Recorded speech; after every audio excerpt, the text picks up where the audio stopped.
ಈ ಬಾರಿ ನಿರೀಕ್ಷೆಗಿಂತ ಹೆಚ್ಚು ಮುಂಗಾರು ಮಳೆಯಾಗಿದ್ದು ಬೆಂಗಳೂರಲ್ಲಿ ಅಂತರ್ಜಲ ಮಟ್ಟ ಏರಿಕೆಯಾಗಿದೆಯಂತೆ.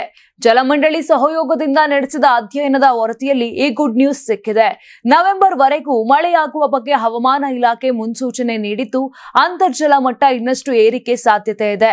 ಬೆಂಗಳೂರಿನಲ್ಲಿ ಅಂತರ್ಜಲದ ಮಟ್ಟ 0.5 ಮೀಟರ್ನಿಂದ 1.2 ಮೀಟರ್ಗೆ ಏರಿಕೆಯಾಗಿದೆ. ಕಳೆದ ಏಪ್ರಿಲ್ ಮತ್ತು ಮೇ ತಿಂಗಳಲ್ಲೇ 21 ಕೆರೆಗಳಿಗೆ ಸಂಸ್ಕರಿಸಿದ ತ್ಯಾಜ್ಯ ನೀರು ಹರಿಸಲಾಗಿದೆ. ಕೊಳವೆ ಬಾವಿಗಳಿಂದ ನಿತ್ಯ 800 MLDಯಷ್ಟು ನೀರು ಪೂರೈಕೆ ಆಗ್ತಾ ಇದೆ. ಈ ಪ್ರಮಾಣವು 50% ಕಡಿಮೆಯಾಗಿದೆ. ಅಲ್ಲದೆ ವೈಯಕ್ತಿಕ ಕೊಳವೆ ಬಾವಿಗಳಿಂದ ನೀರು ಬಳಸದೆ ಕಾವೇರಿ ನೀರು ಪಡೆಯಲು ಜಾಗೃತಿ ಮೂಡಿಸಲಾಗಿದೆ. ಜೊತೆಗೆ ಸಂಚಾರಿ ಕಾವೇರಿ ಯೋಜನೆಯನ್ನು ಜಾರಿಗೊಳಿಸಲಾಯಿತು.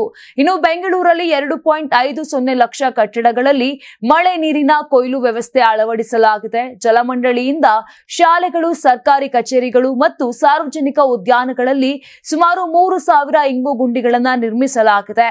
ಪರಿಣಾಮ ಅಂತರ್ಜಲ ಮಟ್ಟ ಏರಿಕೆ ಕಂಡಿದೆ. 2024ರ ವೇಳೆ ಬೇಸಿಗೆಯಲ್ಲಿ ಕುಡಿಯುವ ನೀರಿಗೆ ಹಾಹಾಕಾರ ಉಂಟಾಗಿತ್ತು. ಈ ಹಿನ್ನೆಲೆ ನೀರಿನ ಸಮಸ್ಯೆಗೆ ಪರಿಹಾರ ಕಂಡುಕೊಳ್ಳಲು ಸುಸ್ಥಿರ ಹಾಗೂ ವೈಜ್ಞಾನಿಕ ಕ್ರಿಯಾ ಯೋಜನೆ ಸಿದ್ಧಪಡಿಸುವ ಉದ್ದೇಶವನ್ನ ಹೊಂದಲಾಗಿತ್ತು. ಹೀಗಾಗಿ ಅಂತರ್ಜಲ ಮಟ್ಟದ ಅಧ್ಯಯನಕ್ಕೆ ಭಾರತೀಯ ವಿಜ್ಞಾನ ಸಂಸ್ಥೆ, ರಾಜ್ಯ ಹಾಗೂ ಕೇಂದ್ರ ಅಂತರ್ಜಲ ಅಭಿವೃದ್ಧಿ ಇಲಾಖೆ ಸಹಯೋಗದಲ್ಲಿ ವಿಶೇಷ ಕಾರ್ಯಪಡೆ ರಚಿಸಲಾಗಿತ್ತು. ಈ ತಂಡ 2024ರ ಜುಲೈನಿಂದ ಅಂತರ್ಜಲ ಮಟ್ಟದ ದತ್ತಾಂಶದ ಕುರಿತು ಅಧ್ಯಯನ ಕೈಗೊಂಡು ಜನವರಿಯಲ್ಲಿ ಜಲಮಂಡಳಿಗೆ ವರದಿಯನ್ನ ಸಲ್ಲಿಸಿದೆ.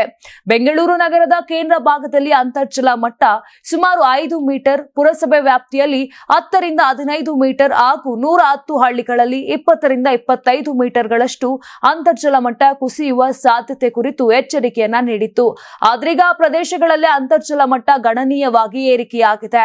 ನೀವು ಸಣ್ಣ ಆಗ್ಬೇಕಲ್ವಾ? ಅದು ಒಂದು ಉತ್ತಮ ಆಹಾರದಿಂದ ಸಣ್ಣ ಆಗ್ಬೇಕಲ್ವಾ? ಪ್ರತಿದಿನ ನಮ್ಮ ಜೀನಿ ಸ್ಲಿಮ್ ನ ಯೂಸ್ ಮಾಡಿ ಯಾವುದೇ ಸೈಡ್ ಎಫೆಕ್ಟ್ ಇಲ್ದಂಗೆ ನೀವು ಸಣ್ಣ ಆಗ್ತೀರಾ.